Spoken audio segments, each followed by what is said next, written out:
Halo, perkenalkan saya Anggita Budi Sinaga, mahasiswi Matematika Universitas Samudra. Saya di sini akan menyampaikan materi mengenai kongruensi modulo.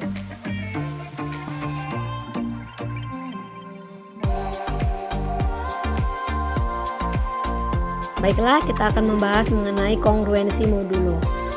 Misalkan M elemen N dan terdapat dua bilangan bulat A dan B.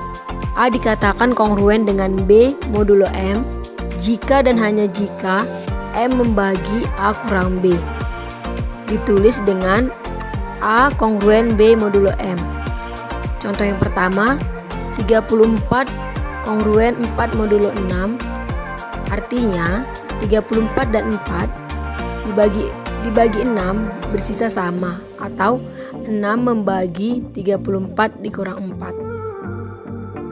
Contoh yang kedua, 7 kongruen minus 8 modulo 5 lebih tepat dipahami dalam model keterbagian, yaitu 5 membagi 7 ditambah 8, atau bisa juga 7 dan minus 8 dibagi 5 memiliki sisa yang sama.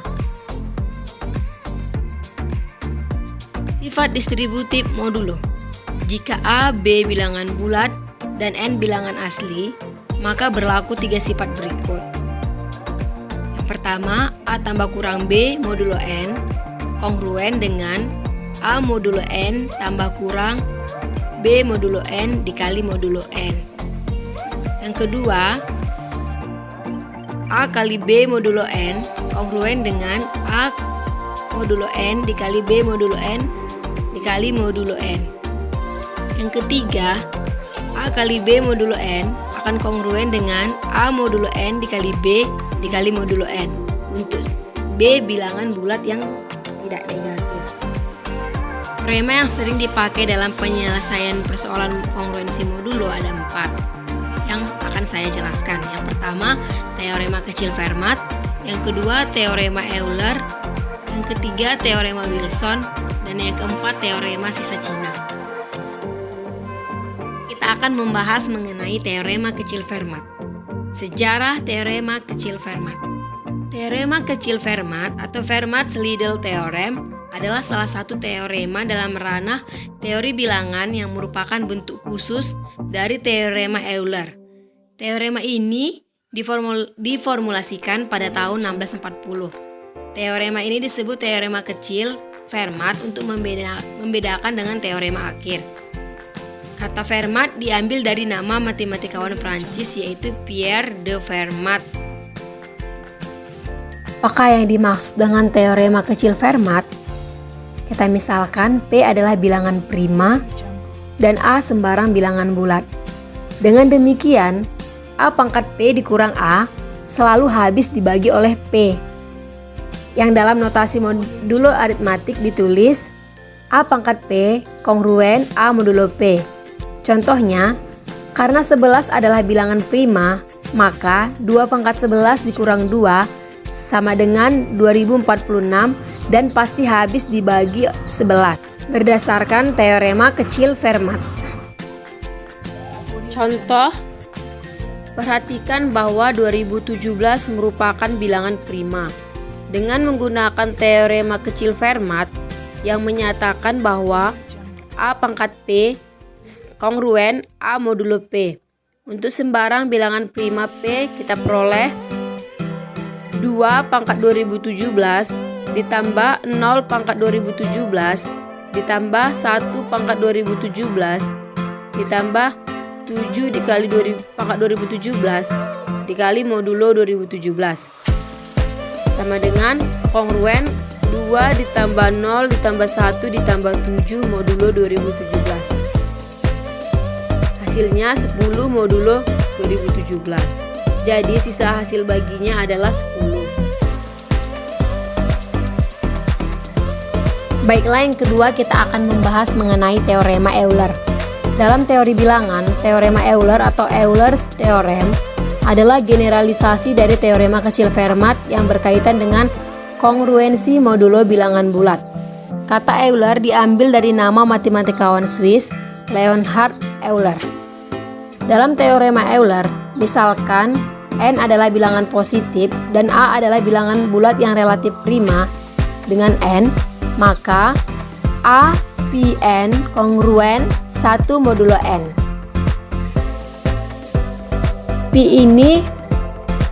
Pi dalam Euler berfungsi untuk menghitung banyaknya bilangan bulat positif yang kurang dari N yang relatif prima dengan N.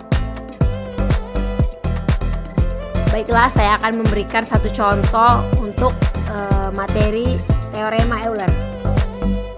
Misalkan A relatif prima dengan 10, bilangan bulat positif yang kurang dari 10 dan relatif prima dengan 10 ada 4, yaitu 1, 3, 7, dan 9. Sehingga Pi 10 sama dengan 4 berdasarkan teorema Euler. Maka A pangkat 4 kongruen dengan 1 modulo 10. Atau dengan kata lain, angka satuan dari A pangkat 4 selalu bernilai 1. Yang ketiga, kita akan membahas mengenai teorema Wilson. Sejarah teorema Wilson. Dalam buku yang dipublikasikan tahun 1770, seorang matematikawan Inggris bernama Edward Waring menyatakan bahwa muridnya menemukan suatu konjektur P kurang 1 faktorial ditambah 1, yaitu habis dibagi P oleh untuk setiap P bilangan prima. Namun tidak ada dari keduanya yang dapat membuktikan kebenarannya. Hingga pada tahun 1771, Joseph Lagrange berhasil membuktikan konjektur ini dan selanjutnya dimasukkan sebagai teorema. Meskipun demikian, teorema ini diberi nama teorema Wilson karena John Wilson mencetuskannya lebih dulu. Uniknya, catatan sejarah memberi bukti bahwa Leibniz mengetahui teorema ini semasa hidupnya, tetapi ia tidak pernah mempublikasikannya. Selain itu, jauh di antara semuanya, matematikawan Arab Ibnu al-Haytham telah mengetahui dan membuktikan teorema ini. Teorema Wilson berbunyi, jika P bilangan prima, maka P kurang 1 faktorial kongruen dengan min 1 modulo P.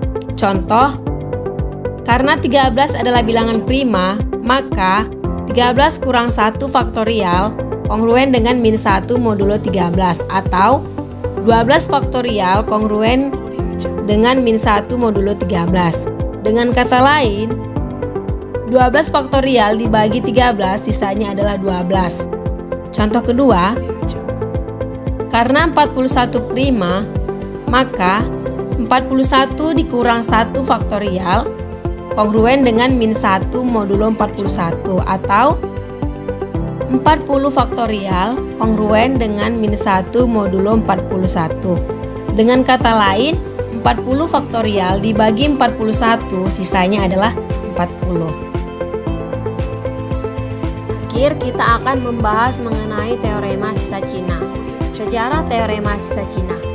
Pada tahun 1809, ketika menganalisis batu yang disebut palas, Carl Friedrich Gauss menemukan kembali metode yang digunakan orang Tiongkok sejak dahulu yang sekarang dikenal sebagai teorema sisa Cina atau TSC. Jauh sebelum itu, sekitar abad ke-6, teorema sisa Cina telah digunakan dalam astronomi Cina kuno untuk mengukur pergerakan planet. Menurut catatan sejarah, masalah pertama terkait TSC tertulis pada buku karya Jenderal Sun Tzu atau juga dikenal sebagai Master Sun. Dalam bukunya yang berjudul Sun Tzu Xuanqing, ia menuliskan persoalan ada barang yang jumlahnya tidak diketahui. Jika kita membaginya dengan 3, maka tersisa 2. Jika kita membaginya dengan 5, maka tersisa 3. Jika kita membaginya dengan 7, maka tersisa 2. Berapa jumlah barang itu? Di buku tersebut hanya tertulis soal seperti itu, namun tanpa solusi, sehingga menimbulkan ketertarikan untuk menyelesaikannya. Sekitar abad ke-6, suatu algoritma untuk menyelesaikan permasalahan Sun Tzu ditemukan. Algoritma tersebut melibatkan konsep kongruensi modulo dan sekarang kita kenal dengan teorema sisa Cina atau Chinese Remainder Theorem. Disebut Cina karena permasalahan pertama terkait teorema tersebut ditemukan di negara Cina. Bentuk teorema sisa Cina. Misalkan M1, M2 sampai MR adalah bilangan positif sedemikian sehingga FPB MI, MJ sama dengan 1 untuk I tidak sama dengan J. Sistem kongruensi linear satu variabel. X kongruen A1 modulo M1, X kongruen A2 modulo M2 sampai X kongruen AR modulo MR. Mempunyai solusi simultan yang tunggal modulo bilangan bulat. Langkah-langkah menyelesaikan persoalan yang melibatkan teorema sisa Cina adalah sebagai berikut. Pertama, nyatakan permasalahan dalam sistem kongruensi linear. Yang kedua, pastikan bahwa M1, M2 sampai MR semuanya saling relatif prima atau memiliki FEB 1. Jika tidak, sederhanakan terlebih dahulu sistem tersebut dengan menggunakan sifat-sifat kongruensi modulo. Yang ketiga, tuliskan XK sama dengan M besar K pangkat minus 1 dikali modulo MK dan selesaikan inverse modulo tersebut. Yang keempat, nyatakan solusi sistem sebagai X I sama dengan 1 sampai R A pangkat AI dikali M besar I dikali XI modulo NK sama dengan A1 dikali M1 dikali X1 ditambah A2 dikali M2 dikali X2 ditambah sampai AR dikali MR dikali XR dikali modulo NK. Permasalahan mengenai telur nenek di atas dapat dimodelkan dalam sistem kongruensi linear berikut. X kongruen 2 modulo 3, X kongruen 3 modulo 5, X kongruen 2 modulo 7. Cara mencari nilai M keseluruhan, maka kita kalikan nilai M1 dikali M2 dikali M3. Diperoleh hasilnya 3 dikali 5 kali 7 sama dengan 105. Untuk mencari nilai M besar 1, kita pakai rumus M per M1 yaitu 105 dibagi 3 sama dengan 35. M2 M besar per M1 M2 sama dengan 105 dibagi 5 sama dengan 21. M besar 3 sama dengan M per M3 sama dengan 105 dibagi 7 hasilnya 15. Maka dengan demikian diperoleh Y1 kongruen dengan 35 pangkat minus 1 modulo 3 hasilnya 2 modulo 3. Y2 kongruen 21 minus 1 pangkat minus 1 modulo 5 hasilnya 1 modulo 5. Y3 kongruen 15 pangkat minus 1 modulo 7 hasilnya 1 modulo 7. Untuk mencari nilai tersebut kita menggunakan inverse modulo. Maka kita tinggal menghitung nilai X-nya. X kongruen dengan 2 dikali 35 dikali 2 ditambah 21 3 dikali 21 dikali 1 ditambah 2 kali 15 dikali 1 dikali dengan modulo 105.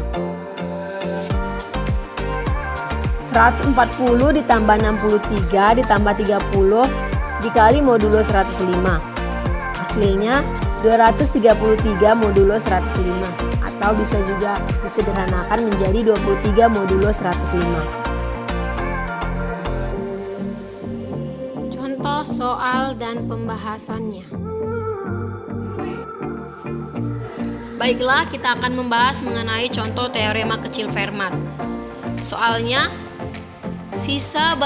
hasil bagi 11 pangkat 12 oleh 13 adalah, jawabannya karena 13 adalah bilangan prima, maka dengan menggunakan teorema kecil Fermat, kita peroleh 11 pangkat 13 akan kongruen dengan 11 modulo 13. Dan dapat kita sederhanakan karena 11 pangkat 13 hasilnya sama dengan 11 pangkat 12 dikali 11. Maka 11 pangkat 12 akan kongruen juga dengan 1 modulo 13. Jadi sisa hasil baginya adalah 1. Baiklah, kita akan membahas contoh kedua, yaitu contoh dari teorema Euler. Soalnya, jika 2 pangkat 13.131 dibagi oleh 3 pangkat 9, maka sisanya adalah pembahasan. Gunakan teorema Euler. Perhatikan bahwa untuk n sama dengan 3 pangkat 9, maka banyaknya bilangan bulat positif yang kurang dari n dan relatif prima dengannya dinyatakan oleh Pn sama dengan Pi dikali 3 pangkat 9. Sama dengan 3 pangkat 9, nilai Pi-nya yaitu 1 dikurang 1/3 atau 1 dikurang 3 pangkat min 1. Jadi saat 1 dikurang 1/3 itu hasilnya sama dengan 2/3. Kita kalikan 2/3 dengan 3 pangkat 9, maka kita peroleh hasil 2 dikali 3 pangkat 8.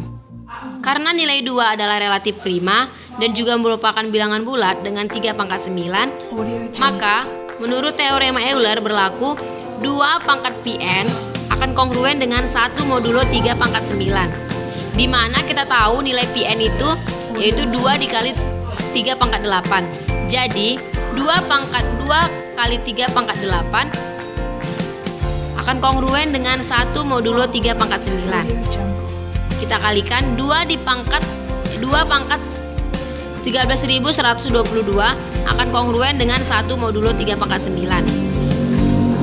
Kedua ruas kita tambahkan agar nilainya menjadi 2 pangkat 13.131 maka kita harus menambahkan 9 angka lagi. Jadi untuk melakukan itu semua kita kalikan dengan 2 pangkat 9 agar nilainya pas menjadi 13.131. Maka 2 pangkat 13.122 dikali 2 pangkat 9 kongruen dengan 1 dikali 2 pangkat 9 kali modulo 3 pangkat 9. Maka hasilnya 2 pangkat 13.131 kongruen dengan 512 dikali modulo 3 pangkat 9. 512 ini adalah nilai dari 2 pangkat 9. Jadi sisa hasil bagi dari 2 pangkat 13.131 oleh 3 pangkat 9 adalah 512. Baiklah, kita akan memasuki contoh teorema Wilson. Soalnya, tentukan sisa pembagian 7 dikurang 1 faktorial dibagi 7. Oh ya, sebelumnya teorema Wilson ini hanya berlaku untuk bilangan-bilangan prima. 7 adalah bagian dari bilangan prima.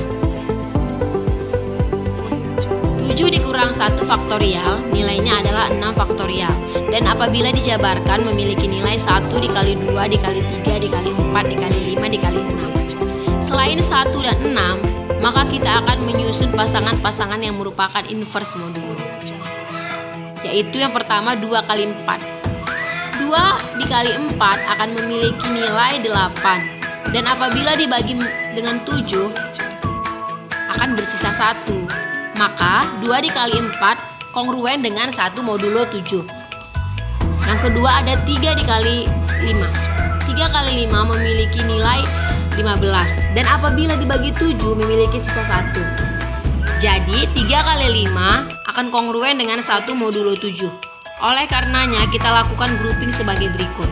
6 faktorial 1 dikali buka kurung 2 dikali 4 buka kurung 3 dikali 5 dikali 6. 6 faktorial kita masukkan nilai dari 2 dikali 4 dan 3 kali 5 seperti yang sudah kita cari sebelumnya. 1 dikali 1 dikali 1 dikali 6 modulo 7. Maka setelah kita kalikan, nilainya adalah 6 modulo 7, di mana 6 modulo 7 akan kongruen dengan min 1 modulo 7. Selain modulo 7, kita juga bisa mencoba dengan misalnya adalah angka 11, bilangan 11, di mana 11 dikurang 1 faktorial adalah 10 faktorial.